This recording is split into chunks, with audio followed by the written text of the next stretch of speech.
مقصد میں کامیابی عطا فرمائے۔ اور میں اخیر میں پھر یہی کہتا ہوں دکھے دل کے ساتھ کہ آج اس ٹیکنالوجی کا استعمال بہت عام ہو چکا ہے، لیکن درد یہی ہے کہ صحیح استعمال نہیں ہو رہا ہے، غلط استعمال ہو رہا ہے۔ تنہائیوں میں ہمارے نوجوان کیا کرتے ہیں، فیس بک پر، واٹس ایپ پر، ٹویٹر پر، اور کیا کیا مناظر وہ دیکھتے ہیں۔ اللہ حفاظت فرمائے۔ جناب رسول اللہ صلی اللہ علیہ وسلم نے ایک روایت میں ارشاد فرمایا کہ قیامت کے دن ایسے لوگوں کو لایا جائے گا جن کی نیکیاں پہاڑوں کے برابر ہوں، لیکن جب اللہ کی بارگاہ میں ان کو پیش کیا جائے گا تو ان کی نیکیوں کو ذرات کی طرح بکھیر دیا جائے، کوئی وزن ان کی نیکیوں میں اور اچھے اعمال میں نہیں ہوگا۔ حضرت ثوبان رضی اللہ تعالیٰ عنہ نے عرض کیا کہ یا رسول اللہ اس کی کیا وجہ ہے؟ اتنی نیکیاں کرنے والے ہوں گے کہ چٹا لگایا جائے تو پہاڑوں کو پار کر جائے، اور جب بارگاہ الہی میں پہنچیں گے تو ذروں کی طرح ان کو بکھیر دیا جائے گا، کوئی وزن نہیں ہوگا، کوئی حیثیت نہیں ہوگی، کوئی اجر نہیں ملے گا۔ ایسے لوگوں کی نشانی کیا ہوگی، صفات کیا ہوں گی، علامات کیا ہوں گی، آپ بتا دیجئے تاکہ ہم ان لوگوں سے بچ کر رہیں۔ فرمایا کہ وہ ایسے ہی نمازیں پڑھتے ہوں گے جیسے تم پڑھتے ہو، ایسے ہی راتوں میں دیر تک عبادت کرتے ہوں گے جیسے تم کرتے ہو، ایسے ہی ذکر و اذکار بھی کرتے ہوں گے، قرآن کی تلاوت بھی کرتے ہوں گے، لیکن جب وہ تنہائی میں ہوتے ہوں گے تو اللہ کی حدوں کو پار کرنے والے،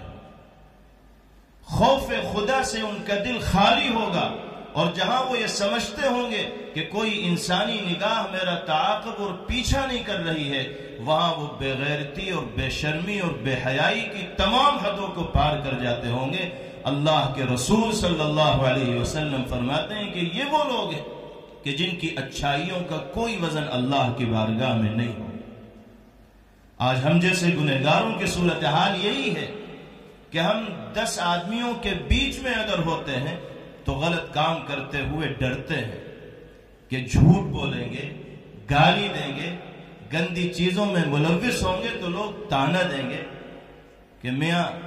ایک اچھے آدمی تم دکھائی دیتے اور پھر جھوٹ بول رہے ہو،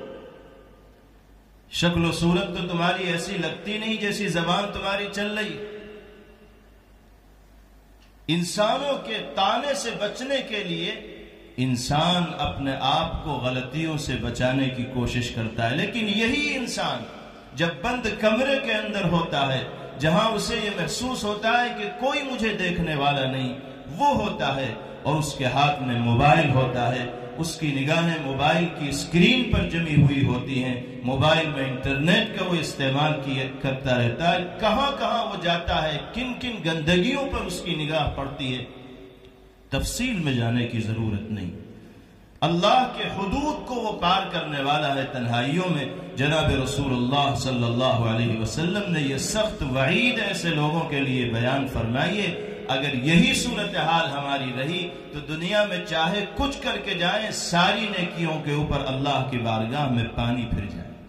اللہ ہم سب کی حفاظت کرے، خاص طور پر امت کے نوجوانوں کی حفاظت کرے، نوجوان لڑکوں اور لڑکیوں کی حفاظت کرے جو قوم کا قیمتی سرمایہ ہے، قوم کا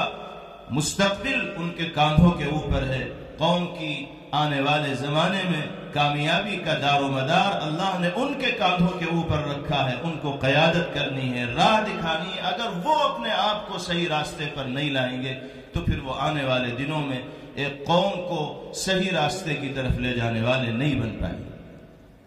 یہ کوشش اسی بدلاؤ کو لانے کی ہے،